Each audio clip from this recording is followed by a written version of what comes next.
बामन भगवान ने गुरुदेव की आज्ञा शिरोधार की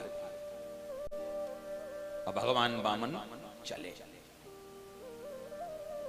नर्मदा जी के उत्तर तट पर भृगु कक्ष संहिता में यज्ञ हो रहा है। शुक्राचार्य जी यज्ञ करा रहे हैं और महाराज बलि मुख्य यजमान बन के यज्ञ कर रहे हैं। उसी समय बामन भगवान चले। अब देखो बामन भगवान का स्वरूप कितना सुंदर है। हमारे ब्रज में कहते हैं 1.5 बिलान को छोड़ा है। 1.5 बिलान माने इतने। अब बताओ इतने बड़े भगवान कैसे लगे, कितने मधुर। केवल 1.5 बिलांद के भगवान हैं और भगवान जब चलते हैं तो इनका स्वरूप कितना मधुर है। भगवान का स्वरूप भी बड़ा मधुर है। छोटे छोटे हाथ हैं, छोटे छोटे पांव हैं, छोटा सा मुंह। भगवान जब चलते हैं तो कभी तो पैर की खड़ाऊं निकल जाती है। अब पैर की खड़ाऊं संभालते तब तक छतरी छूट जाती है और छतरी संभाले तो कमंडल गिर जाता है। नेक से है और गृहस्थी पूरी लाद रखी है महाराज। भगवान चल रहे हैं, आनंद हो रहा है। सुंदर बहुत है, तेज बहुत है मुखमंडल पे और चेहरे पर तेज केवल इससे आता है, भजन से। प्रेम से कहो श्री राधे। आप जितना भजन करोगे उतने तेजवान बनोगे।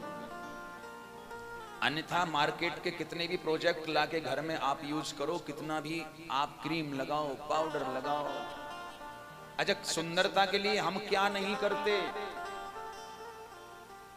कोरोना काल में काढ़ों से घर भर दिया। लाओ काढ़े। महाराज बाबा रामदेव जी कहते हैं काढ़ा पियो, सुंदर दिखे। महाराज कोई भी क्रीम नहीं छोड़ते हैं।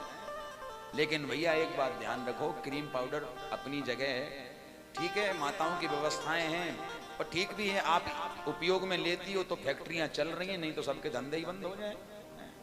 ठीक, अच्छी बात है। लेकिन अगर आप ये चाहते हो कि वास्तव में जीवन भर तेज आपके मुखमंडल पर रहे तो बस एक ही साबुन उपयोग करो और वो है हरि नाम। केवल प्रभु के नाम का स्मरण करो। काम करते चलो, नाम जपते चलो, हर समय कृष्ण का ध्यान धरते चलो। अपने रथ को सुमार्ग लगाते चलो, कृष्ण गोविंद गोपाल गाते चलो। नारायण, हर समय के प्रभु की याद में रहो, उनका स्मरण करते रहो, उनके नाम का जप करते रहो। बड़ी कृपा भगवान की। भगवान चले, यज्ञशाला के दरवाजे पर आकर के खड़े हो गए और यज्ञशाला के दरवाजे पर जब आए तो तुरंत उसी समय राजा बलि की नजर पड़ी कि लगता है कोई अतिथि आए हैं। गुरुदेव से निवेदन किया कि यज्ञ को थोड़ा विश्राम करिए, गुरुदेव हम अभी आते हैं। राजा बलि को विश्राम मिला और यज्ञशाला से खड़े होकर के यज्ञशाला के दरवाजे पर आए और बामन भगवान का बड़ा सुंदर स्वागत किया। हाथ जोड़ के प्रणाम कर रहे हैं। स्वागतम ते नमस्तुभ्यं ब्रह्मन किम करवामते, ब्रह्मर्षीणां तपः साक्षान् मन्ये त्वार्य वपुर्धरम्। स्वागत है महाराज, आपको मैं नमन करता हूं, प्रणाम करता हूं। आपके मुखमंडल का तेज देख करके मैं थोड़ा सा भ्रमित हो रहा हूं। मुझे ऐसा लग रहा है जैसे साक्षात सूर्य भगवान भेष बदल के हमारे सामने खड़े हैं। अब ध्यान पूर्वक सुनिए, शायद सूर्य भगवान सामने खड़े हैं। क्या आप सूर्य भगवान हैं? अब भगवान बोलें कैसे, क्योंकि हाथ में माला चल रही है, बोल नहीं पा रही, बोल नहीं रहे। आप सूर्य भगवान हैं तो भगवान ने सर हिलाया ना। कोई ब्रह्म ऋषि हैं फिर तो महाराज पक्की बात है कि तन पर मात्र एक कौपीन धारण कर रखी है और कंधे पर यज्ञोपवीत है, निश्चित रूप से आप कोई बटुक हैं, ब्राह्मण हैं, भगवान ने समझा है। राजा बलि तो गदगद हो गया। अद्यनः पितरस्तृप्ता अद्यनः पावितं कुलम्। आज आपके आने से यद भवान गतो गृहान, आपके हमारे यहां पधारने से हमारा कुल ही नहीं हमारे पितर भी पवित्र हो गए, जो आप हमारे घर पधारे। स्वागत है आपका। अच्छा, भगवान अभी बोल नहीं रहे भगवान। उसी समय अब राजा बलि ने निवेदन किया, सरकार आप ब्राह्मण, मैं राजा, मेरा तो धर्म है, मैं ब्राह्मणों को दान करता हूं। आपको कुछ देना चाहता हूं, आप कुछ मांग लीजिए। भगवान नहीं बोले।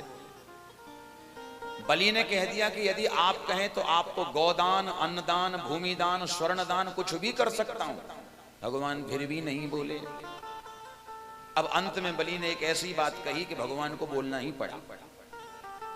राजा बलि ने कहा, सरकार यदि आप कहें तो जितने बोने से ठिंगने से आप हैं, उतनी छोटी सी एक ब्राह्मण कन्या ढूंढ के हम आपका विवाह भी करा सकते हैं। ओहो, गजब हो गया।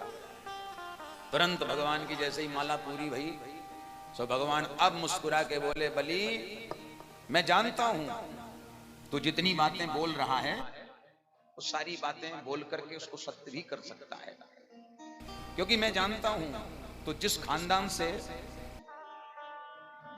में तेरा जन्म हुआ है, जिस कुल में तेरा जन्म हुआ है, कितने बड़े बड़े पराक्रमी तेरे पूर्वज हुए। हिरण्याक्ष, हिरण्यकश्यप, इतने पराक्रमी महाराज। हिरण्याक्ष ने तो पृथ्वी उठा ली, रसातल में ले गया। तेरे दादा प्रहलाद जी भगवान के कितने बड़े परम भक्त हुए, और प्रहलाद के पुत्र बैरोचन तेरे पिताजी कितने बड़े दानवीर हुए, और उन्हीं की संतान बेटा तुम हो, तुम्हारा भी जवाब नहीं है। आंखें फटी रह गई राजा बलि की कि 1.5 बिलांद को छोड़ा तो हमारे पूरे खानदान की जन्म कुंडली जानता है। प्रेम से कहो राधे राधे। अब तो महाराज राजा बलि देखते रह गए। वामन भगवान ने कहा, राजन, हाँ, बोले अभी तुमने एक बात कही कि तुम हमारा विवाह करा सकते हो, चलो मैं मान लूं कि मैं विवाह कर लूं, पर भैया देखो हम तो ठहरे फक्कड़ आदमी, न रहने को मकान, न खाने को भोजन। अकेले राम जी कहां रहेंगे? कहीं भी रह लेंगे, अकेले तो आदमी कहीं भी रह ले, एक बिस्तर डाल दो रह ले।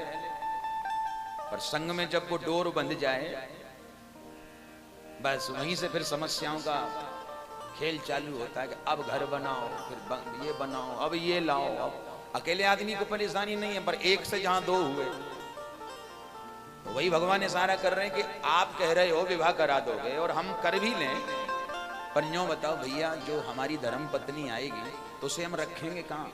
जगह ही नहीं है। बलि ने कहा, हमारा महल बहुत बड़ा सरकार, वहीं हम जगह दे देंगे, एक कमरा आराम से रहो। अच्छा, ये भी कर लोगे तुम? हाँ महाराज, बिल्कुल करेंगे।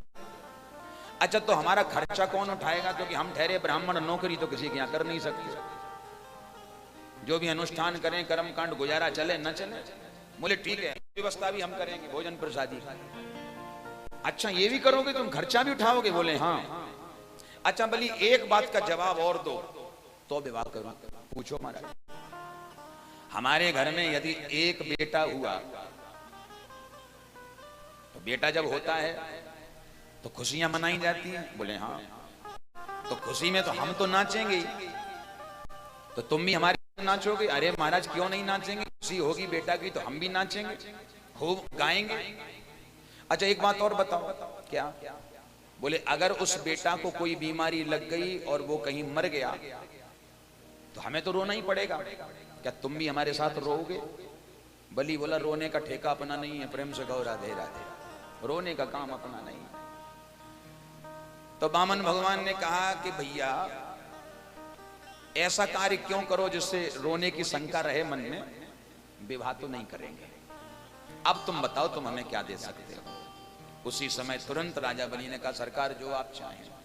भगवान कहते ज्यादा कुछ नहीं चाहिए, हम बड़े ही संतोषी ब्राह्मण हैं, और राजन अगर तुम्हारा मन हो ही रहा है देने का तो पदानि त्रीन दैतेन्द्र सम्मितानि पदा मम, केवल 3 पग भूमि हमें दे दो बस। अब बताओ, 3 पग भूमि मांगी, और पग भी यदि पग जैसे हो तो समझ में आए छोटे छोटे पांव हैं नेक से। बड़ी हंसी राजा बलि को आई, और राजा बलि ने कहा अहो ब्राह्मण दायाद बाचस्ते वृद्ध सम्मता त्वं बालो बालिस्मति स्वार्थम प्रत्यबुधो यथा। महाराज एक बात तो है, आप रहे बामन के बामन, बातें इतनी बड़ी बड़ी करते हो, पर तुम बालक हो, बालिस्मति ही, बालकों जैसी बुद्धि है तुम्हारी, क्योंकि तुम्हें तो मांगना भी नहीं आता। एक राजा से मांगा तो क्या 3 पग भूमि, और पग भी पग जैसे हो तो समझे हम, तुम्हें मांगना नहीं आता। भगवान ने कहा हमने पहले अपना परिचय दे दिया कि हम संतोषी ब्राह्मण हैं। यत्र क्षयोपपन्नेन संतुष्टो वर्तते सुखम, जितने में मुझे सुख मिलता है उतना ही हम लेते हैं, फालतू लेकर के करेंगे क्या। प्रेम से कहो राधे राधे। जितने की जरूरत है उतना पर्याप्त, देना है तो हाँ करो, संकल्प करो, और नहीं देना तो हम आगे बढ़े। राजा बलि को बड़ी प्रसन्नता हुई कि बड़े संतोषी ब्राह्मण हैं। राजा बलि तैयार हो गए, संकल्प करने के लिए तैयार हुए। उसी समय शुक्राचार्य जी की नजर पड़ गई कि हमारे शिष्य गए हैं बाहर, अभी तक लौट के नहीं आए, मामला क्या चल रहा है हम भी तो देखें। बाहर निकल के आए तो बामन भगवान अपना कमंडल उठा रहे हैं और राजा बलि हाथ बढ़ा रहे हैं कि चलो संकल्प कराएं। और जैसे ही हाथ बढ़ाया संकल्प के लिए, उसी समय शुक्राचार्य जी आ गए। बलि ये क्या हो रहा है? बलि ने कहा गुरुदेव, इन बामन ब्राह्मण को, इन बटुक को हम 3 पग भूमि देने का संकल्प कर रहे हैं। और जैसे ही शुक्राचार्य जी की नजर बामन भगवान के मुखमंडल पे गई तो इतना तेजवान चेहरा है, इतना प्रकाशवान चेहरा, और मुखमंडल को देखते ही महाराज श्री शुक्राचार्य जी ने विचार किया कि संसारी बालक के मुखमंडल पर इतना तेज नहीं हो सकता, ये कोई साधारण बालक नहीं है। और तुरंत आंखें बंद करके ध्यान लगा के जब देखा तो बामन के अंदर चतुर्भुज नारायण दिख रहे हैं। बोलो नारायण भगवान की। सो बलि का हाथ पकड़ के गुरुजी ने एक झटका मारा, सावधान बलि। क्यों? ऐस बैरोचने साक्षात भगवान विष्णुरव्ययः कश्यपाद अदितिर्जातो देवानां कार्य साधका। बलि ये बामन 53-54 नहीं है, तो ऐसे बैरोचने साक्षात भगवान विष्णु, ये साक्षात भगवान विष्णु हैं।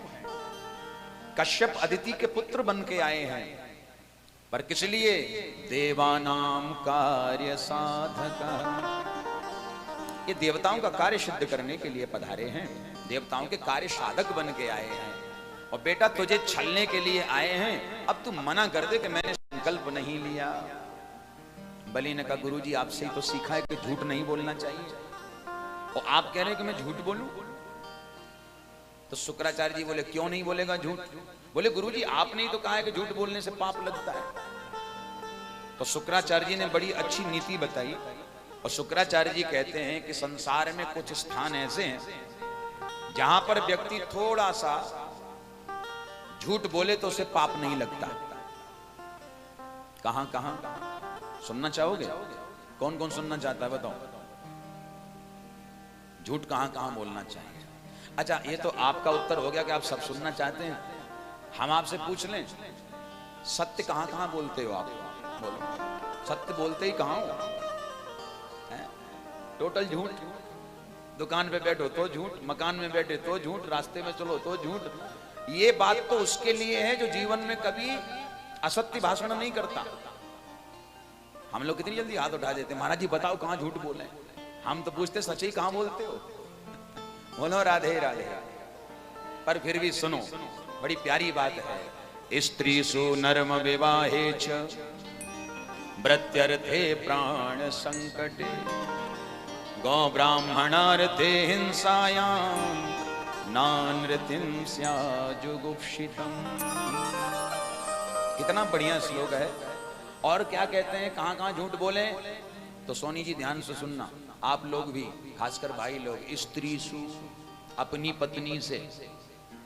हम माताएं सोचेंगी महाराज जी अच्छी कथा में आए, वैसे भी तो झूठ ही बोलते हैं, हमसे कभी सच बोलते ही नहीं है, तो आप और सिखा दो। पर क्या करें, अब शास्त्रों की बात तो कहनी पड़ेगी ना। स्त्री सु, कभी कभी अपनी पत्नी से झूठ बोलने, थोड़ा सा झूठ बोलें। कहां बोलें? बोले कभी कभी अपनी पत्नी से राज की बात छुपाने में यदि झूठ बोलना पड़े तो पाप नहीं माना जाता। जैसे आप कोई राज की बात जानते हैं और आपको पता है कि ये बात हमारे अलावा कहीं दूसरे को पता लग गई तो गजब हो जाएगा। अब पत्नी का स्वभाव क्या है, ऐसे पता लग गया कि हमारे इनको भला नहीं बात मालूम, फिर आप देखो कमाल, प्यास नहीं होगी तो भी पानी को गिलास सामने लेके खड़ी है, लो पानी पी लो। आप थक गए हो, पानी पी लो थोड़ा सा। भूख नहीं होगी तो पकोड़े तल के लाएगी, बारिश हो रही, बढ़िया मौसम हो गया, चटनी बना के पकोड़े खाओ, चाय पियो, थोड़ा सा खाओ। और जब जब आएगी आपके सामने एक ही बात कहेगी, मालूम क्या कहेगी? एक ही बात, आप प्रेम नहीं करते। अब आप बिल्कुल प्रेम करते ही नहीं। आप गए हो क्यों? अरे नहीं नहीं ऐसा नहीं, ऐसा ही तो, अगर ऐसा नहीं होता तो वो बात हमें बताते नहीं आप। और जहां आपसे प्यार भरी मीठी मीठी दो चार बातें करी तो आपका हृदय पिघल गया, वो आपने राज की बात बता दी तो बहुत बड़ी भूल हो गई। माताओं का हृदय बड़ा ही कोमल है, और एक भाव से तो माताओं को श्राप भी लगा हुआ है कि इनके हृदय में भी राज की बात ज्यादा देर तक नहीं टिकेगी। महाभारत की कथा है, जब सारे कौरव मारे गए तो श्री युधिष्ठिर जी महाराज पिंड दान कर रहे थे अपने परिवारी जनों के लिए कि उनकी मुक्ति हो जाए। पिंड दान कर रहे थे, उसी समय कुंती मां आई और कुंती मां ने कहा कि बेटा तुम सबके लिए पिंड दान कर रहे हो, एक पिंड कर्ण के नाम से भी दान कर देना। युधिष्ठिर जी हाथ जोड़ के बोले कि मां, कर्ण हमारे परिवार का नहीं, वंश का नहीं, हमारा क्या लेना देना उससे। आंखों में आंसू भर के मां कुंती कहती हैं कि बेटा कर्ण तुम्हारा सगा भाई था। कुमार अवस्था में भगवान सूर्य के मंत्र का जब परीक्षण मैंने किया तो सूर्यदेव की कृपा से मुझे कर्ण की प्राप्ति हुई, लेकिन लोक लाज का भय, समाज का भय, जिसके कारण मैंने कर्ण को गंगा में प्रवाहित कर दिया, लेकिन तुम्हारा अपना भाई था। युधिष्ठिर जी रोने लगे। युधिष्ठिर जी कहते हैं कि मां, तभी मैं सोचूं कि जब जब युद्ध भूमि में जाता था कर्ण मेरे सामने खड़ा हो तो मेरा मन करता था कि मैं उसे प्रणाम कर लूं, मेरा आकर्षण उसके प्रति होता था। पर मां, इतनी बड़ी राज की बात आपने आज तक छुपा के रखी, और उस राज के कारण, उस बात छुपाने के कारण इतना बड़ा अनर्थ हो गया। आज के बाद दुनिया में ऐसा अनर्थ किसी के साथ न हो, इसलिए मैं स्त्री जाति को श्राप देता हूं कि ज्यादा दिन तक इनके हृदय में कोई भी राज की बात रुक नहीं सकेगी, टिक नहीं सकेगी। प्रेम से कहो राधे राधे। और दूसरा भाव ये भी है, संत कहते हैं कि माताएं हृदय से बड़ा कोमल होती हैं, इनके कान बड़े कच्चे होते हैं। 2 मिनट कोई गुनगुना दे थोड़ा सा कुछ भी, महाभारत चालू। प्रेम से कहो राधे राधे। थोड़ी देर के लिए, बाकी फिर नॉर्मल हो जाती है। तो माताएं। एक बार एक कोई माता जी जा रही थी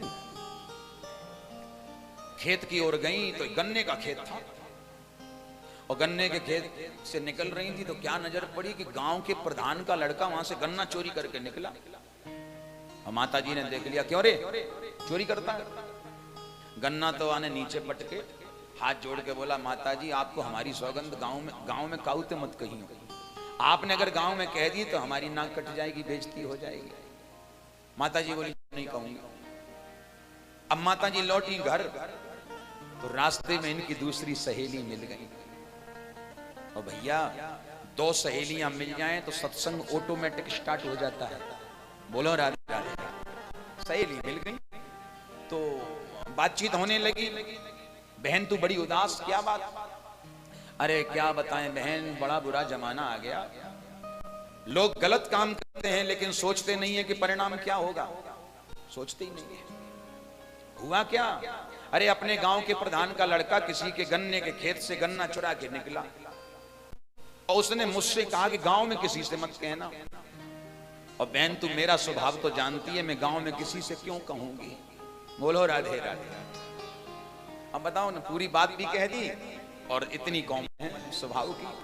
तो स्त्री सु आगे नर्म विवाहे छ, कन्या के विवाह में, यानी कन्या के विभाग में अगर कन्या का हित हमारे झूठ बोलने से होता है, बोल दीजिए, पाप नहीं लगेगा।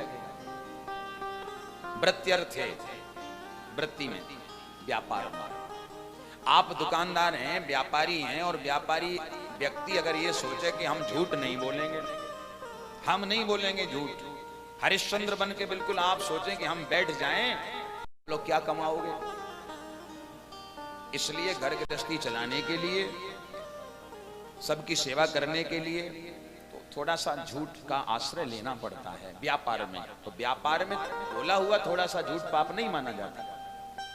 प्राण संकटे, किसी के प्राण संकट में हैं और आपके झूठ बोलने से उसके प्राण बच रहे हैं तो बोल दो, पाप नहीं लगेगा।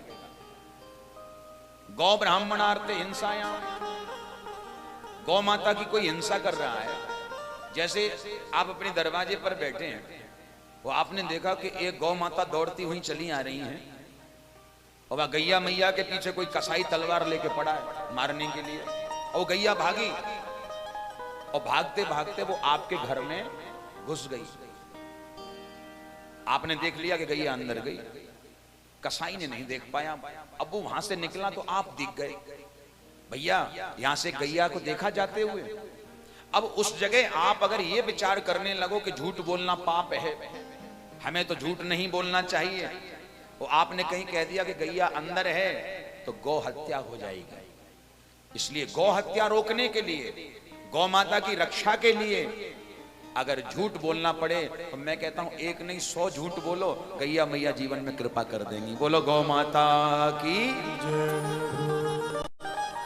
ब्राह्मणों की कोई हिंसा करे, झूठ बोलने से बचे तो ब्राह्मणों की रक्षा भी करो, क्योंकि विप्रधैन सुर संत हित लीन मनुज अवतार, भगवान भी इसीलिए आते हैं, उनका भी यही प्रयोजन है। तो ब्राह्मण का और गौ का रक्षा संकल्प जीवन में कि ब्राह्मणों के प्रति भी भाव रखें। नारायण। आगे अगर किसी का धन कोई लूट रहा है, धन हरण कर रहा है, और आपके झूठ बोलने से उसका धन बच जाए तो आप झूठ बोल दो, आपको पाप नहीं लगेगा। इतनी बातें बताई। बेटा तेरा धन लुटने वाला है, तू मना कर दे, मैंने संकल्प नहीं लिया। हाथ जोड़ के कहा गुरुजी अब कुछ भी हो जाए झूठ नहीं बोलूंगा। अब गुरुजी को बड़ा क्रोध आया। गुरुजी कहते हैं बड़ा पंडित बनता है, बहुत बड़ा ज्ञानी बनता है, या मैं श्राप देता हूं तो गुरुजी की आज्ञा का अनादर करता है तो श्रीहीन हो जा। अब श्रीहीन होने का श्राप दिया, सिरोधार कर लिया, जो आज्ञा गुरुजी। और मन में गुरुजी ने सोचा, बताओ, गुस्से में आके अपने चेला को श्राप दे दिया। एक बात आपको कहूं, क्रोध का शुभारंभ सदा मूर्खता से होता है और पछतावे पर जाके उसका अंत होता है। आदमी को जब क्रोध आए ना तो समझ लो बिल्कुल मूर्ख बन जाता, फिर नहीं देखता कि हम कर क्या रहे हैं। आरंभ होता है क्रोध का मूर्खता से और अंत होता है पछतावे पर। क्योंकि पहले तो हमने क्रोध में आके किसी को भी कुछ कह दिया, बाद में पछताते हैं, मन में सोचते हैं कि हमको ऐसा नहीं कहना चाहिए था। और अब पछताएं होत का जब चिड़ियां चुंग गई खेत। प्रेम से कहो श्री राधे। फिर बड़ी समस्या होती है। तो अब गुरुजी ने भी सोचा कि अरे हमने श्राप तो दे दिया क्रोध में आके, पर शिष्य तो हमारा ही है, दान दक्षिणा तो यही देता है, व्यवस्था तो यही करता है, अब हम क्या करें।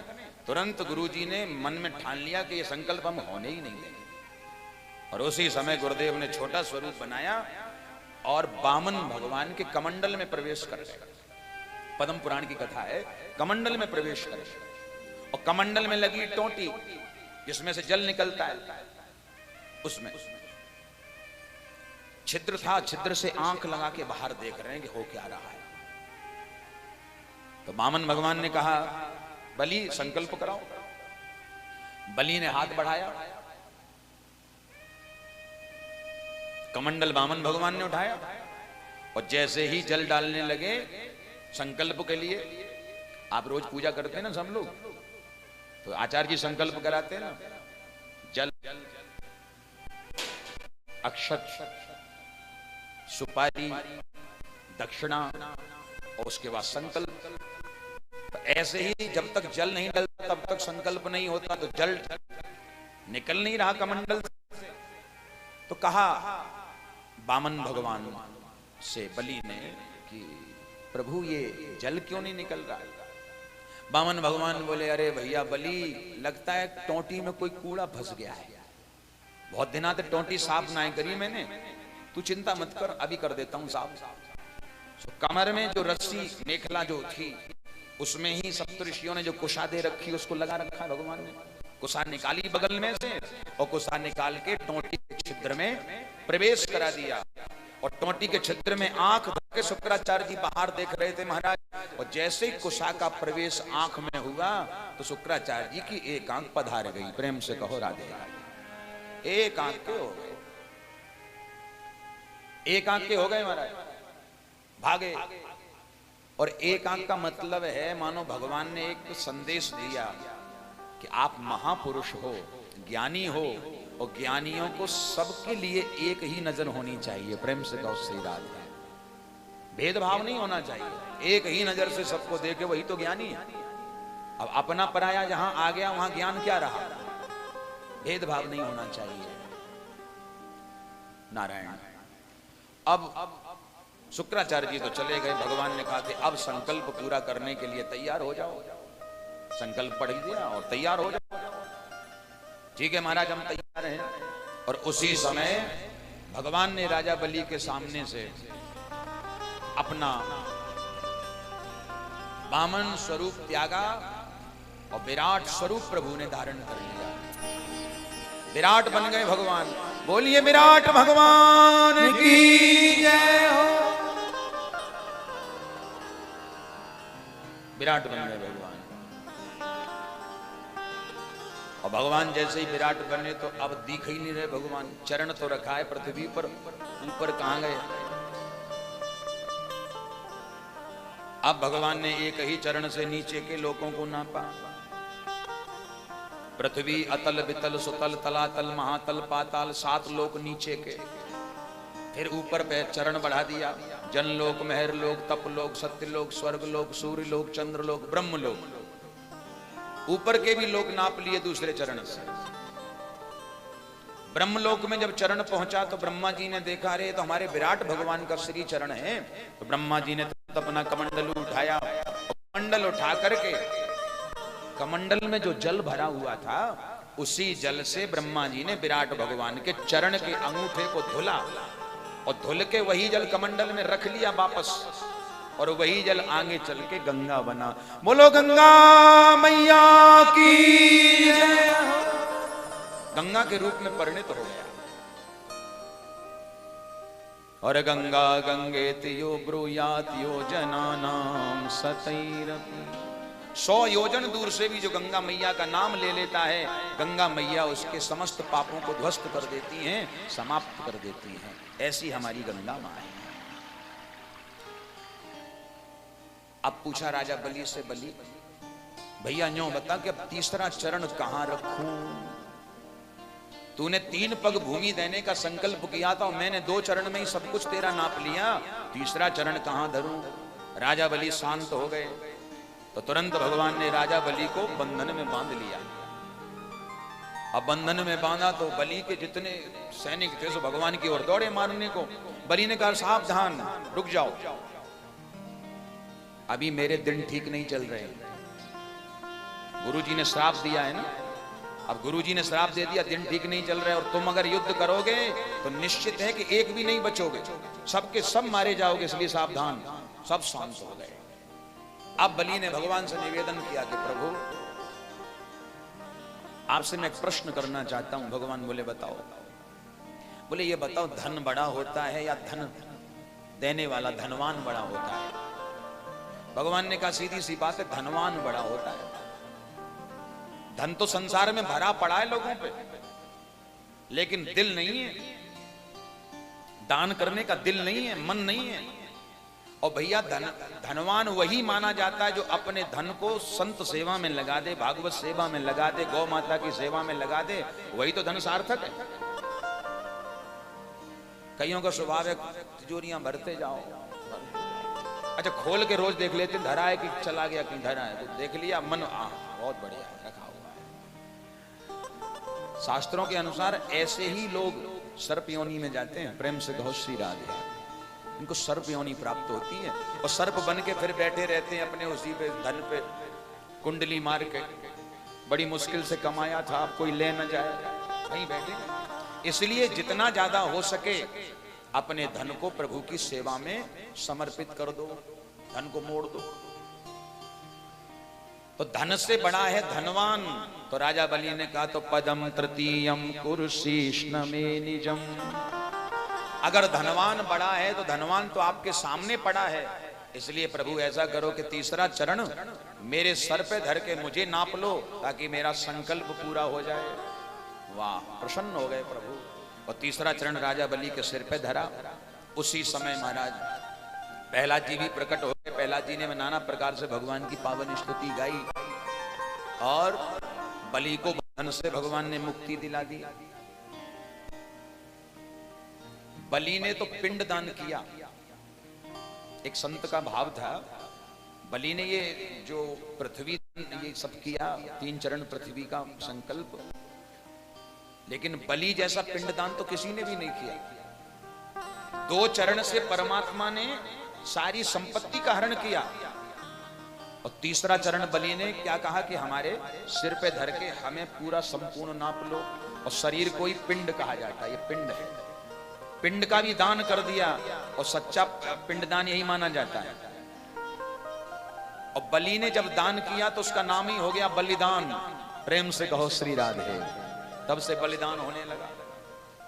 बलि से कहा कि बलि अगर हमने तुम्हें देवराज इंद्र के पद से हटाया है तो जाओ, मैं तुम्हें सुतल लोक का राज्य देता हूं। बलि ने कहा कि सरकार सुतल लोक का राज्य तो दे रहे हो, लेकिन अब मन नहीं है, अब तो मन यही करता है कि आपके इस पावन स्वरूप का ही मैं दर्शन करता रहूं।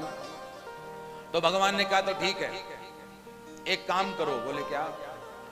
बोले मैं तुम्हारे दरवाजे पर ही खड़ा रहूंगा, चौकीदार बन के रहूंगा। बलि ने कहा फिर तो बन गई बात, हमें स्वीकार है। अब बलि के चौकीदार बन के वामन भगवान रहने लगे। लक्ष्मी को बैकुंठ में बड़ी चिंता हो गई। एक दिन नारद जी को पूछा कि बेटा अभी तक प्रभु नहीं आए हैं, ये चले कहां गए हैं? नारद जी बोले राम राम राम राम, ऊंची दुकान और फीको पकवान।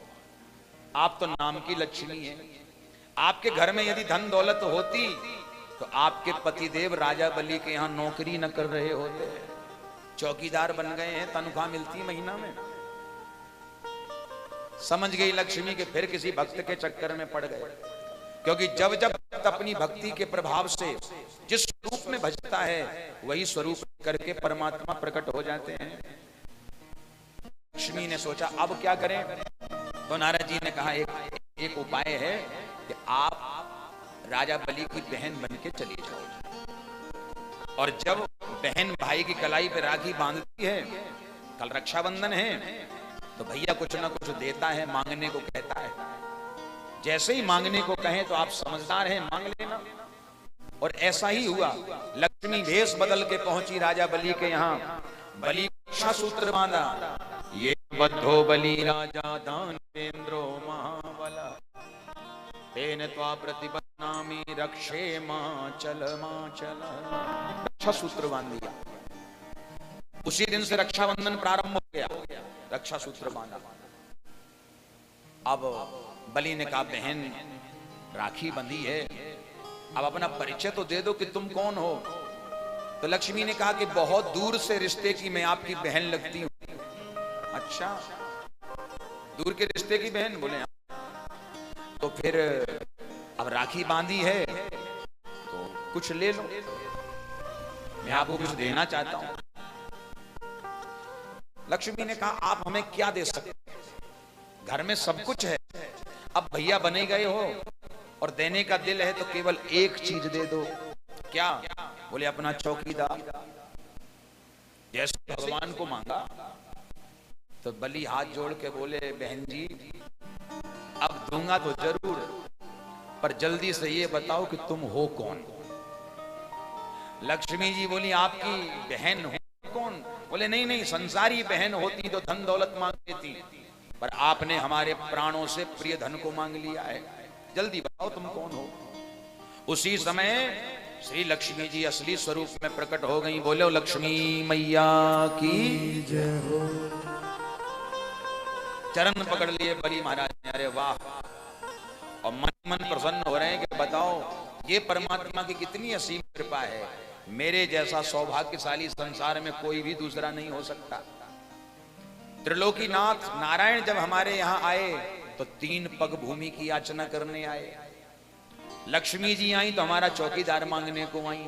अब विचार करो, जिसके यहाँ लक्ष्मी और नारायण दोनों ही याचक बन के पहुंचे हों तो उससे बड़ा सौभाग्यशाली यजमान कौन हो सकता है? प्रेम से कहो रहा है। ऐसी कृपा भगवान। अब बलि ने दरवाजे पर खड़े बामन भगवान को बुलाया, कम हियर, आइए इधर। भगवान बोले आ गया, बताओ साहब क्या करना है? बोले अब एक काम करो, ये हमारी बहन जी हैं, आप इनके साथ जाइए। भगवान बोले नौकरी पे आपने रखा था, इनके यहाँ क्या करेंगे? बोले हम कह रहे ना आप जाओ, क्यों भेज रहे हो? तो कहा बामन भगवान से बलि ने कि इन्होंने राखी बांधी है और राखी बंधाई में भैया कुछ ना कुछ देता है तो हमने आपको ही दे दिया। भगवान बोले हमें ही मिले, कछु और ही दे देते। बोले मांगा ही आपको।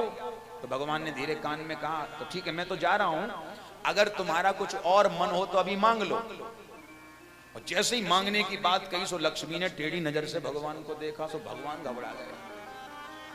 लक्ष्मी ने कहा खबरदार, जो मांगने की दोबारा बात करी आपने, देने की बात करी तो क्यों? बोले एक बार दे के फंस गए तो बहन बन के आना पड़ा छुड़ाने के लिए, और दोबारा फंस गए तो बड़ा मुश्किल होगा छुड़ाना, अब चलिए चुपचाप। सो भगवान ने 4 कदम बढ़ाए। भगवान जानते हैं कि ये बलि हमारा वियोग सहन नहीं कर सकता, इतना प्रेम हमें करता है। धीरे से भगवान आए और कान में बलि के ऐसी बात कही कि बलि प्रसन्न हो गए। और भगवान ने कहा कि बलि तू ये तो जानता है कि मैं लीला पुरुषोत्तम हूं, लीला करने में तो बहुत आगे। लक्ष्मी को बामन की नहीं नारायण की जरूरत है, और तुझे नारायण की नहीं बामन की जरूरत है, इसलिए बामन बन के तेरे ही घर पे रहूंगा और नारायण रूप लेके लक्ष्मी के संग चला जाऊंगा। बोलो वृंदावन बिहारी। इस प्रकार बलि बामन चरित्र श्रवण कर